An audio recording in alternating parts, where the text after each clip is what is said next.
Hemos leído recién Hechos capítulo 12, los versículos 1 al 5, un pasaje muy cortito, muy conocido también.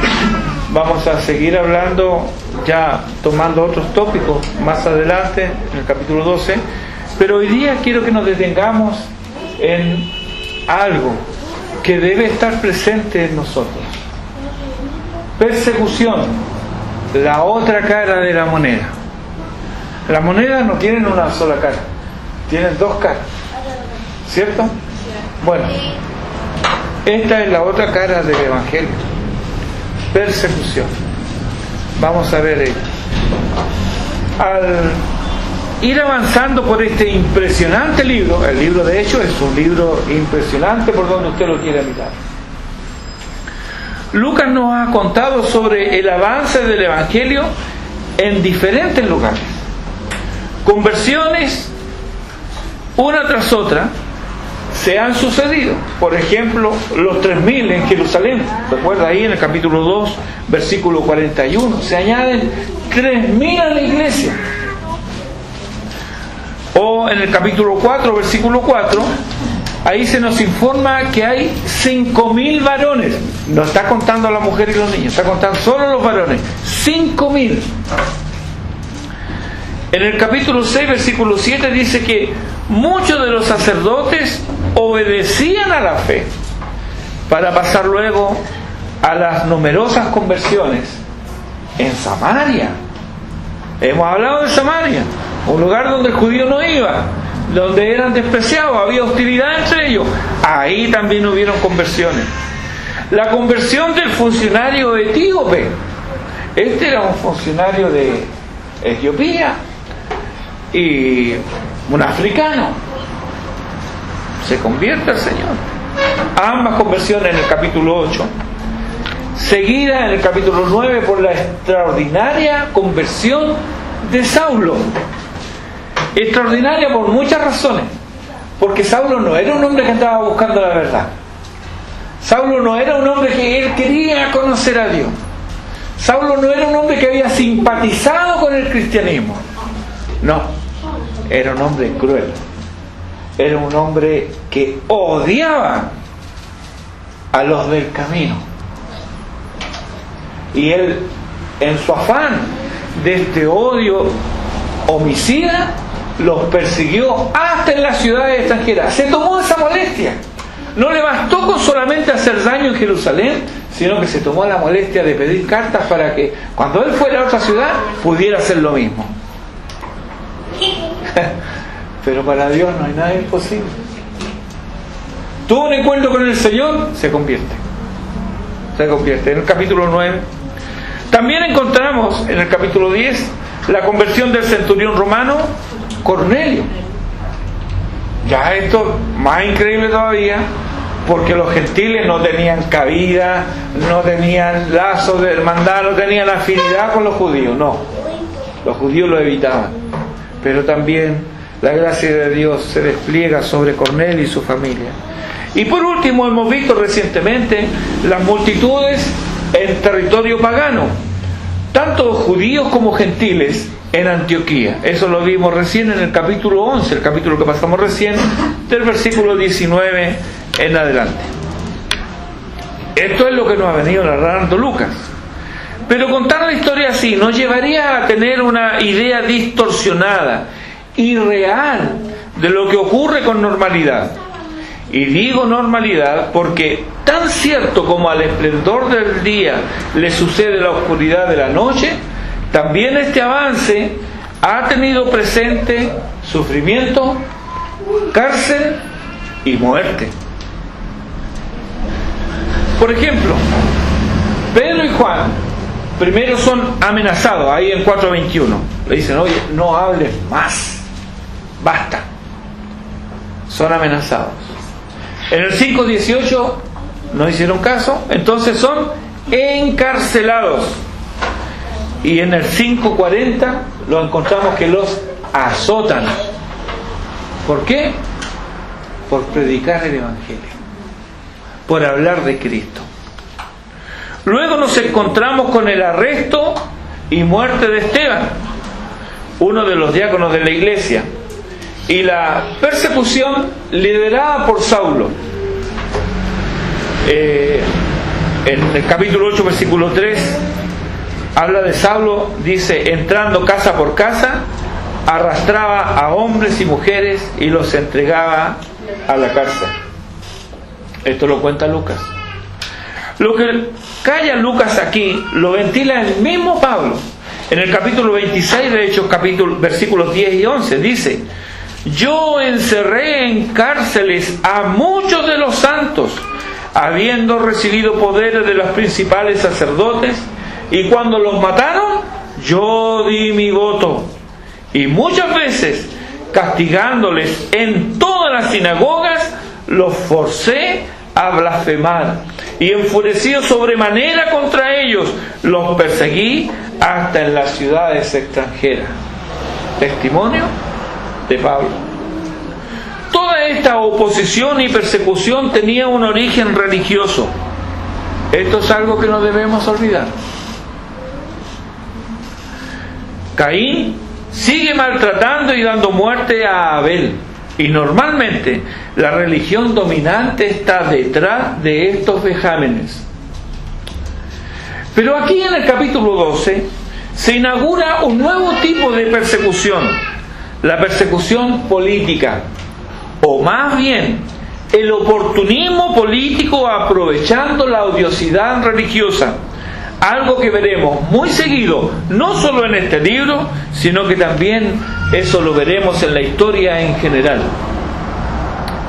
Lucas nos presenta aquí el rey Herodes. ¿De quién está hablando? Aparecen muchos Herodes, no es el único Herodes que aparece, aparecen muchos Herodes. Este Herodes que aparece aquí es nieto de Herodes el Grande, hombre cruel, sanguinario, muy inteligente.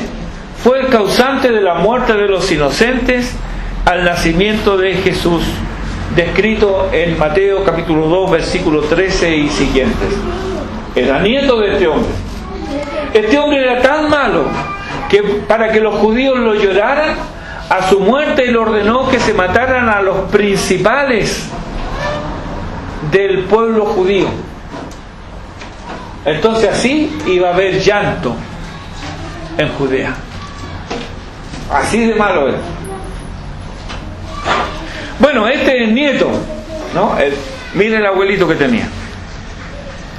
También fue sobrino de Herodes Antipas, o Herodes el tetrarca. Lo encontramos en los evangelios mencionado como Herodes el tetrarca. ¿Quién fue este hombre? También fue un hombre perverso que a todas sus maldades, nos dice Lucas, añadió el encerrar en cárcel a Juan el Bautista para posteriormente decapitarlo. Él fue el que hizo eso, y lo encuentra en Marcos capítulo 6 versículos 14 y siguiente. Así que mire los parientes que tenía: un abuelo asesino, un tío otro asesino, ambos políticos, oportunistas políticos. Este Herodes de Lucas 12, tal como sus antepasados, también se destacó por su crueldad y oportunismo político. Él fue criado en Roma. Su padre fue asesinado cuando él era muy niño y su madre lo mandó a Roma para protegerlo. Se crió ahí y él fue amigo de dos emperadores, de Calígula y de Claudio. El reinado de este rey Herodes, aunque corto, porque fue del año 41 al año 44 después de Cristo, su reino fue tan extenso como el de su abuelo, pero a diferencia del de su abuelo, él gozó del favor de los judíos. Y aquí tenemos que prestar atención. Él, a pesar de ser un Herodes, él gozó del favor de los judíos. ¿Por qué? Porque él tenía cierta ascendencia judía por parte de su abuela. Se ganó la simpatía de los fariseos de tal manera que lo llamaban hermano. Observaba cuidadosamente las leyes de los judíos, practicaba las ceremonias y llevaba a cabo los sacrificios instituidos en la ley. No solo leía públicamente un pasaje de la ley en la fiesta de los tabernáculos, lo que era un privilegio inusitado. Eso no era para todos los reyes, porque era una prerrogativa de los sacerdotes, pero a él le concedían este honor. También él leía diariamente una copia de la ley, conforme a Deuteronomio 17:19. A pesar de estas supuestas prácticas piadosas, fuera de Palestina, él propició la cultura griega.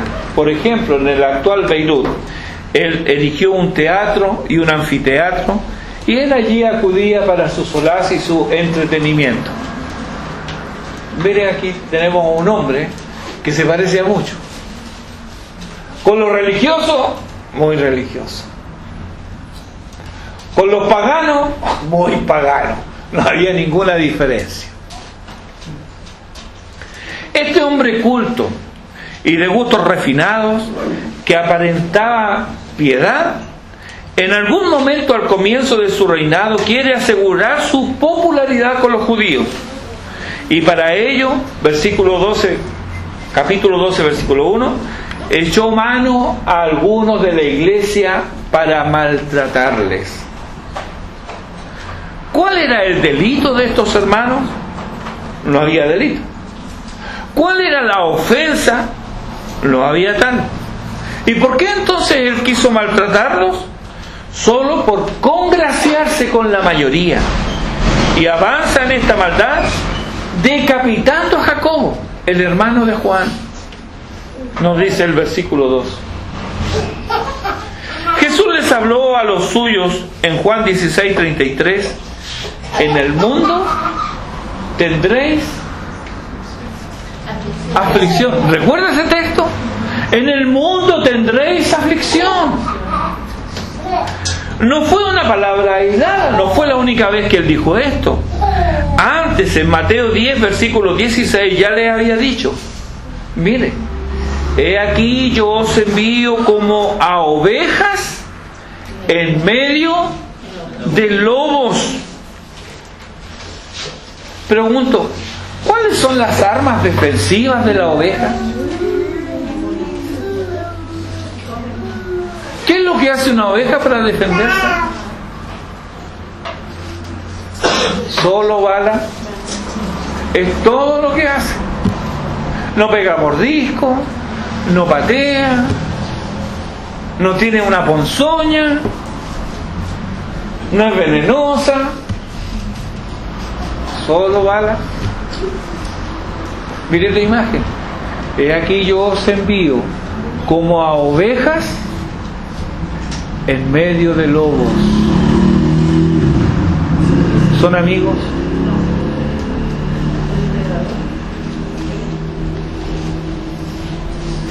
Sin embargo, hermanos, así sus hijos son enviados en medio de lobos.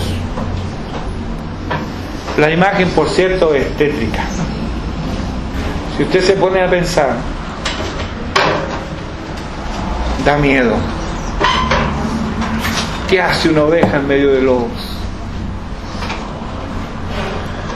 En el versículo 22 de Mateo 10, el Señor dice: y seréis aborrecidos de todos por causa de mi nombre. Concepto que vuelve a repetir en Mateo 24:9. Os entregarán a tribulación y os matarán y seréis aborrecidos de toda la gente por causa de mi nombre.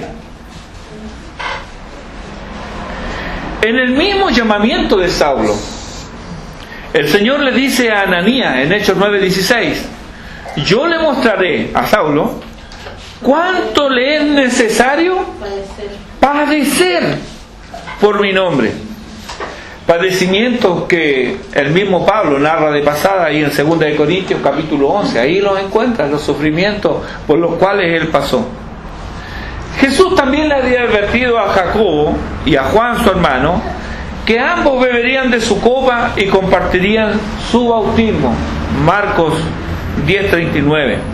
Con esto queriéndole decir que ellos iban a participar de sus sufrimientos.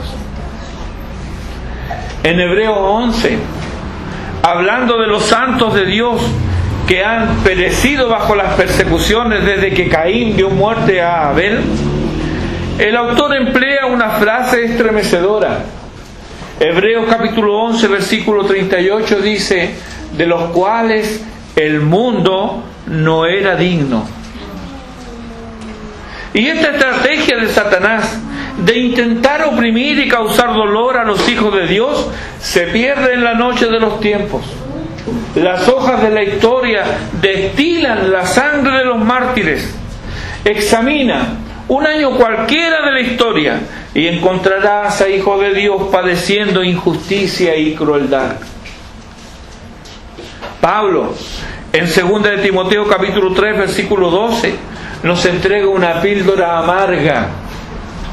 Mire lo que nos dice: y también todos los que quieran vivir piadosamente, ¿qué pasa?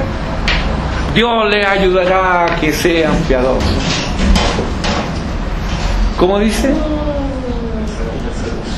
Padecerán persecución. ¿De dónde nos viene la idea que si nosotros nos consagramos al Señor vamos a estar tranquilos? En el momento que tú te identificas con Cristo, inmediatamente es como que te pones un blanco en la espalda para que apunte Satanás sus dardos. ¿Quieres vivir piadosamente? ¿Sí o no? ¿Quieres vivir piadosamente? Vas a padecer persecución. Por favor, hermanos, abre tu Biblia en 1 de Pedro capítulo 2 para que leamos con cuidado desde el versículo 11. 1 de Pedro capítulo 2.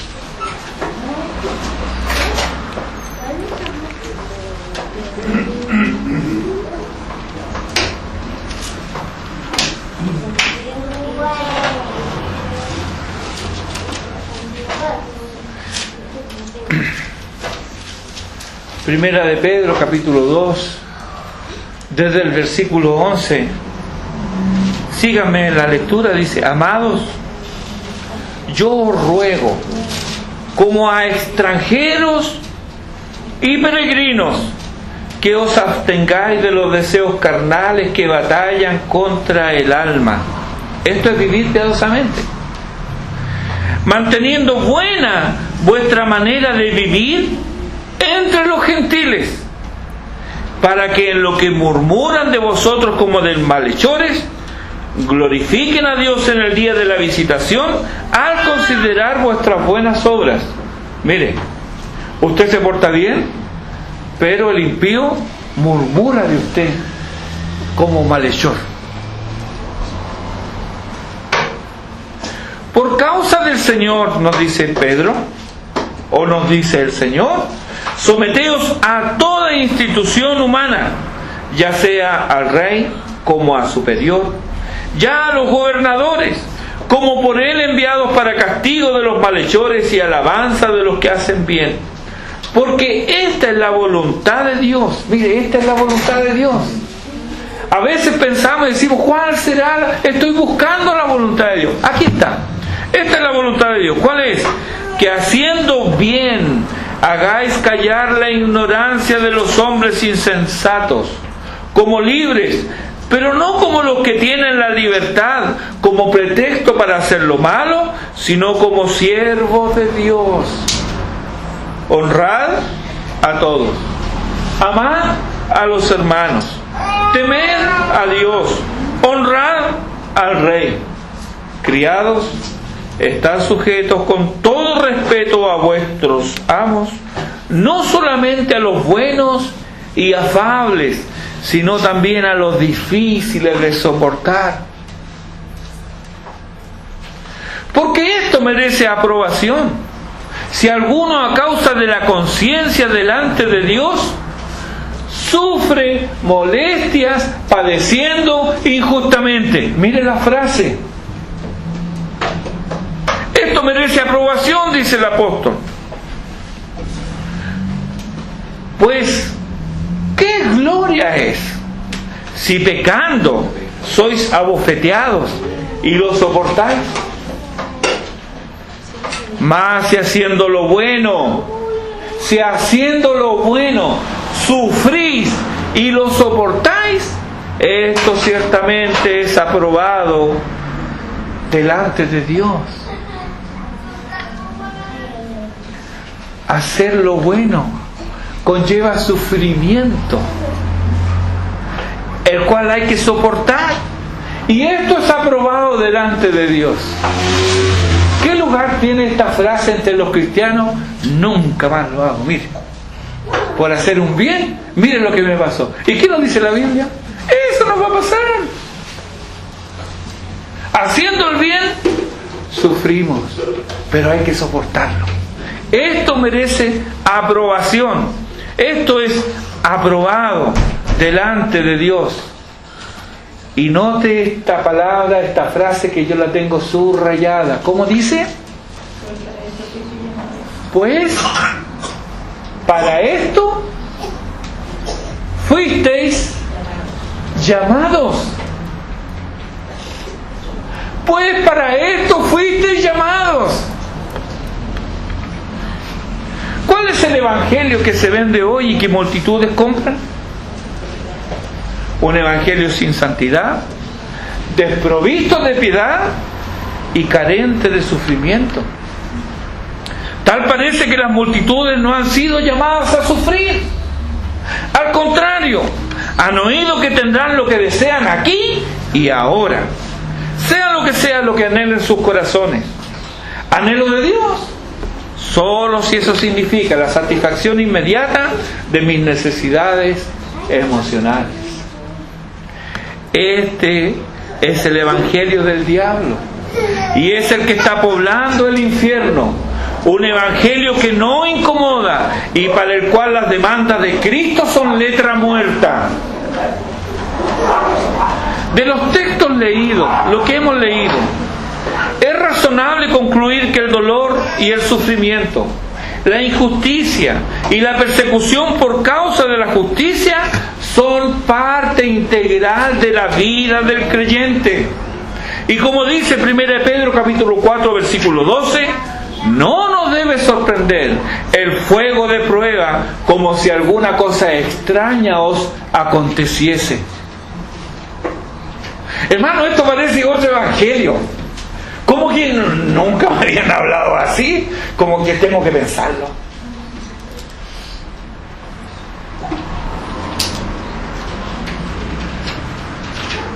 Satanás siempre ha contado con sus lacayos, sean estos Caín o Herodes, y estos lastimarán al pueblo de Dios, pero solo hasta donde Dios lo permita.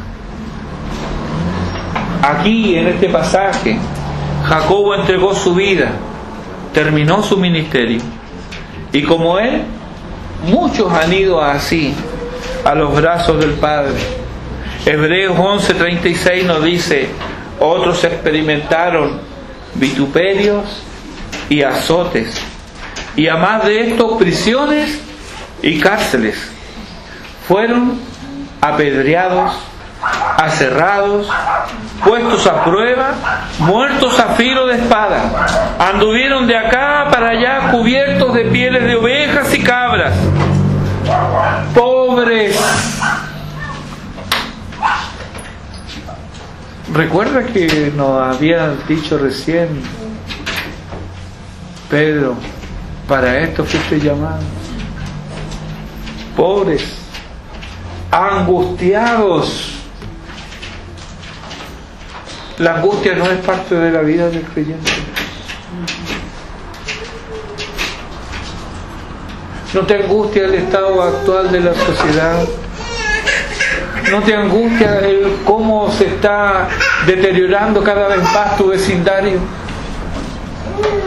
No te angustias en estas cosas. No te angustias en el ver cómo tus semejantes, en vez de buscar a Dios en la aflicción, se vuelven a las fábulas. No te angustia el hecho de que, a pesar de conocer a Dios, tienes un corazón duro y un corazón de frío para volverte a Dios. No te angustian esas cosas. Angustia. Maltratados, de los cuales el mundo, dice el apóstol, no era digno. Esa es una realidad, hermanos.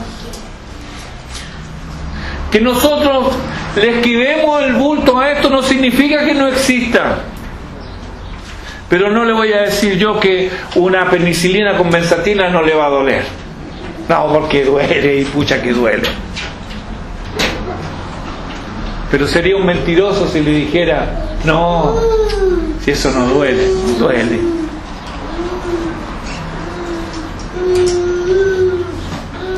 Herodes, envalentonado por su éxito, en el versículo 3, viendo que esto había agradado a los judíos, procedió a prender también a Pedro. Pedro era, a ojos del mundo judío, la cabeza visible de esta nueva secta, y sin duda celebrarían que se diera muerte a este hereje. Solamente oportunismo político. Lucas nos cuenta que no se llevó a cabo momentáneamente por la fiesta religiosa de los panes sin levadura. ¿Cuál es esta? La fiesta de la Pascua. ¿Qué se celebraba en la Pascua? Se celebraba la liberación de aquellos que habían sido esclavos. Pero estos, no es que habían sido, estos eran esclavos de sus pasiones homicidas.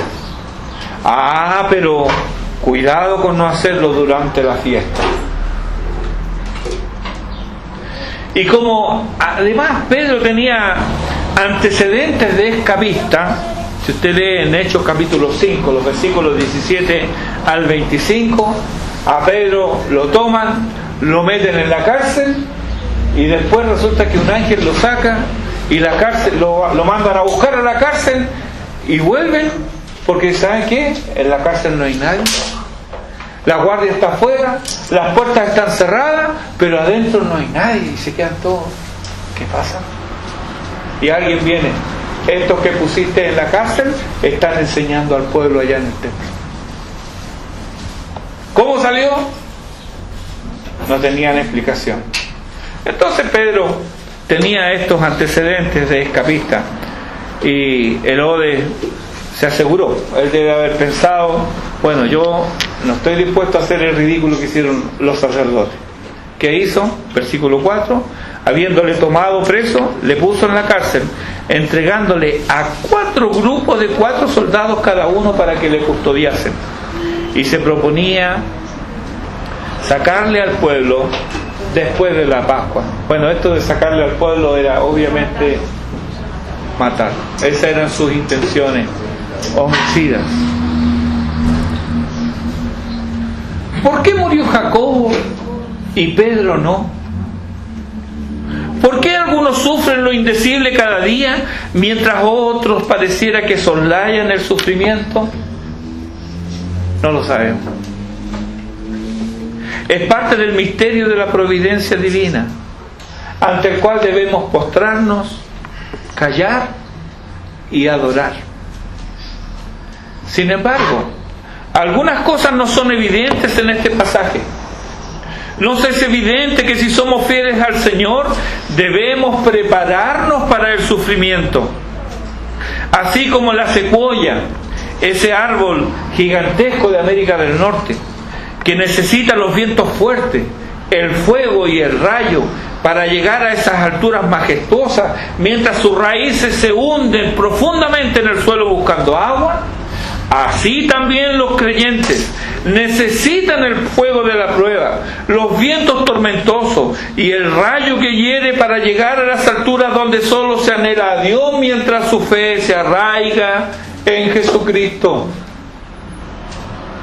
En el momento de dolor y del sufrimiento, cuando tienes más conciencia de la cercanía, de la presencia y de la bondad de Dios, porque Él ha prometido Él estar siempre presente. Cuando nos va todo bien, de repente no agradecemos ni los alimentos. Tenemos. ¿Cuál es el problema? Se acabó, vamos a comprar. ¡Ay! Pero cuando tú te acuestas y no sabes qué vas a comer mañana, y el otro día eleva una oración de gratitud a Dios por el nuevo día y te llega lo que está faltando. ¡Ah! ¡Qué cerca de Dios!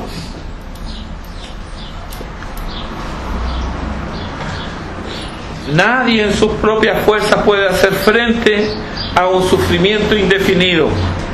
Necesita esperanza. Los hombres pueden sufrir, pero con una esperanza. Pero en este mundo la esperanza del hombre fenece. Solo Cristo, solo Él no se extingue ni cambia. Él permanece para siempre y socorre a los suyos.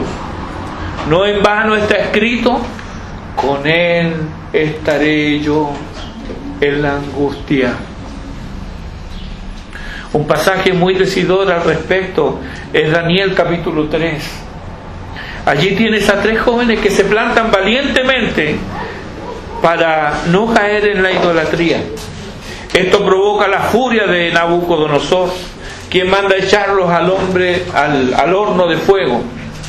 Tal vez el remordimiento hace que una vez que hacen esto, Nabucodonosor se levanta y pregunta en el versículo 24, Daniel 3:24 dice, pregunta Nabucodonosor: ¿no echaron a 3 varones atados dentro del fuego? Ellos respondieron al rey: es verdad, oh rey. Y él dijo: he aquí yo veo 4 varones sueltos, 4 que se pasean en medio del fuego sin sufrir ningún daño, y el aspecto del cuarto es semejante a hijo de los dioses. Entonces Nabucodonosor se acercó a la puerta del horno de fuego ardiendo y dijo: Sadrach, Mesach y Abednego, siervos del Dios Altísimo, salid y venid. Entonces Sadrach, Mesach y Abednego salieron de en medio del fuego. Entraron 3 y salieron 3, pero ya había uno antes en el horno de fuego que acompañó a los 3 jóvenes y se quedó ahí. Ninguno de sus hijos sufre solo. El bendito Hijo de Dios fue abandonado en el Calvario para que ninguno de los suyos sufra jamás solo. No, con Él estaré yo en la angustia. Es su promesa. Menos en la aflicción, nunca estamos solos, porque esta es su promesa. He aquí, yo estoy con vosotros todos los días, hasta la consumación del mundo, hasta el fin del mundo. Otra enseñanza que se desprende de aquí es especialmente útil para nosotros ahora. La política siempre se ha servido de la religión, a veces por el oportunismo de los religiosos, y en otras ocasiones por la ignorancia de los mismos resultan ser tontos útiles. Un político que cita la Biblia no es cristiano porque lo haga. Tampoco es cristiano porque participe en alguna ceremonia religiosa o se identifique con alguna denominación. Un político puede ser creyente solo si se ha arrepentido de sus pecados y confesado a Cristo como su Salvador. Y esto, hermano, no será secreto, no. Lo hará público. Querrá proclamar a los 4 vientos que ha pasado de muerte a vida, que antes era ciego y que ahora ve. Pero si solo se identifica como bautista, pentecostal, metodista, presbiteriano o católico y no se ha arrepentido de sus pecados, no pertenece a la iglesia de Cristo. Dios no le reconoce como hijo y su destino eterno será con los Herodes de todos los tiempos. Herodes Agripa era un político avesado, ambicioso, calculador y religioso.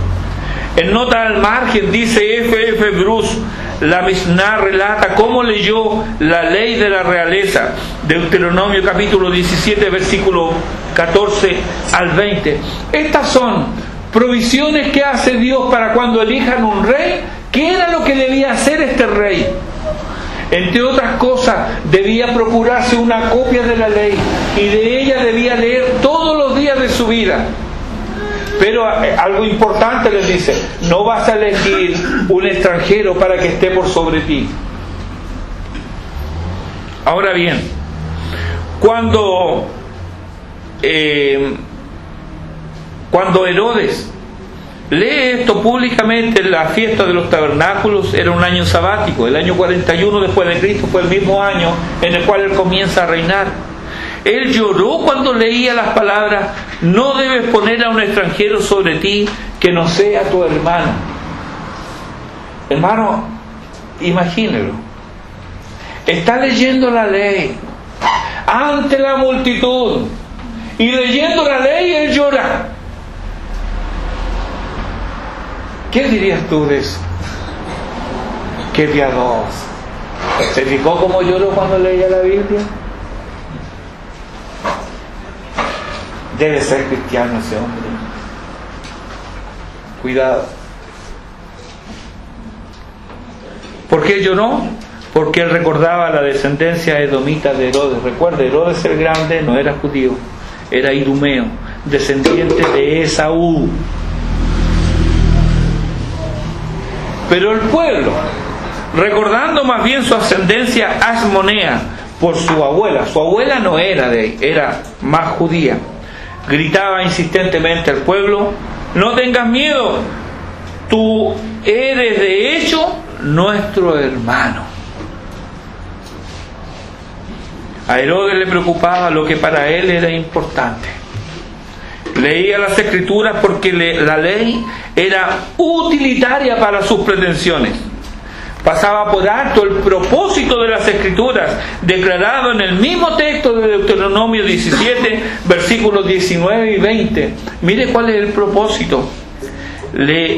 Leerá en él todos los días de su vida, para que aprenda a temer a Jehová su Dios, para guardar las palabras de esta ley y estos estatutos, para ponerlos por obra, para que no se eleve su corazón sobre sus hermanos, ni se aparte del mandamiento a diestra ni a siniestra. ¿Conoces a alguien que lee todos los días la Escritura? Puede ser un Herodes, porque la lee solamente no por la razón de él acercarse a Dios, de tener una vida de comunión con Dios. No, el que haya leído las Escrituras, el que lee las Escrituras, no lo hace más humilde entre sus hermanos. No mira a los demás como superiores a él mismo, sino muy por el contrario. Esto le ha hecho enorgullecerse y mirar por encima del hombro a aquel que tal vez no lee todos los días. Este era Herodes. Hermanos, ¿debemos leer las Escrituras? Sí, claro que sí. Escudriñad las Escrituras, dijo el Señor. Pero cuidado, porque el conocimiento, el apóstol Pablo nos dice, el conocimiento envanece. Entonces, ¿cómo lo hago? Pero debes leer la palabra de Dios para buscar en él guía para tu vida, para obedecerla, para guardarla, como Esdras. Nos dice que Esdras era un escriba diligente en las cosas de Dios. Él preparó su corazón. ¿Para qué? ¿Solo para saber? No, para cumplir, para hacer la ley, para luego enseñarla. Eso falta hoy día, hermanos. Debemos volvernos a las Escrituras para que aprendamos a temer a nuestro Dios. Y no lo temeremos si lo desconocemos. Yo puedo pasar al lado de un narcotraficante, pero como no lo conozco, no me da ni frío ni calor. Pero si a mí me dicen que ese hombre es narcotraficante, que ha matado a muchas personas, yo voy a cambiar de vereda o voy a ir por otra calle. Le voy a temer. ¿Por qué razón los creyentes no temen a Dios? No lo conocen. Hay ignorancia de Dios en nuestras vidas. debemos ir a las Escrituras para que aprendamos a temer a Jehová nuestro Dios. Así como actuaba Herodes, así actúan los políticos religiosos. Usan la religión para sus propios fines. No es casualidad que casi no hay dictador en el mundo que no haya conseguido el apoyo de la religión. América Latina es un triste ejemplo de este contubernio cuyas consecuencias sufren los pueblos hasta hoy. Y hasta es vergonzoso cómo llamados creyentes acuden a las urnas a expresar sus preferencias por ideales totalmente alejados de la verdad, o engañados por los cantos de sirena de los Herodes o las promesas infladas del candidato. ¿De dónde tanta ceguera? ¿Acaso el Espíritu de Dios se ausenta cuando de elecciones se trata? ¿No será, hermanos, más bien que hay mucho religioso y poco creyente verdadero? Somos responsables por quienes nos gobiernan. De ahí la necesidad de orar e interceder por ellos, para que vivamos, nos dice Jeremías, para que vivamos quietos y reposadamente en toda piedad y honestidad. Eso nos lo dice Pablo hablándole a Timoteo. Jeremías 29:7 nos dice: procurad la paz de la ciudad y rogad por ella a Jehová, porque en su paz tendréis vosotros paz. Finalmente, somos llamados a orar también por los que están sufriendo. Vemos el ejemplo aquí en Hechos 12:5. Así que Pedro estaba custodiado en la cárcel, pero la iglesia hacía sin cesar oración a Dios por él. Estas son las armas de la iglesia. Frente a la persecución y el sufrimiento, confianza en Dios. Él sabe lo que es mejor y estamos seguros en sus manos. Vivimos en tiempos peligrosos. Seas cristiano o no, te espera tu cuota de sufrimiento, porque, hermano, nadie pasa por esta vida sin sufrir. El libro de Job dice claramente que así como las chispas saltan al aire, así el hombre también sufre. No, el sufrimiento no distingue entre creyente o no creyente.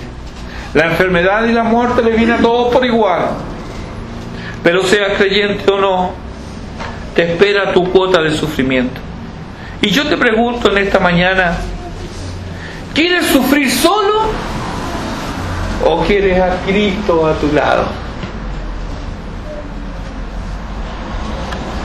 ¿Qué harás? Ven a Él ahora. Y jamás estarás solo. No importa lo que estemos pasando. No importa que la noche sea la más oscura de nuestras vidas. Cristo está conmigo, dijo el poeta. ¡Oh, qué consolación!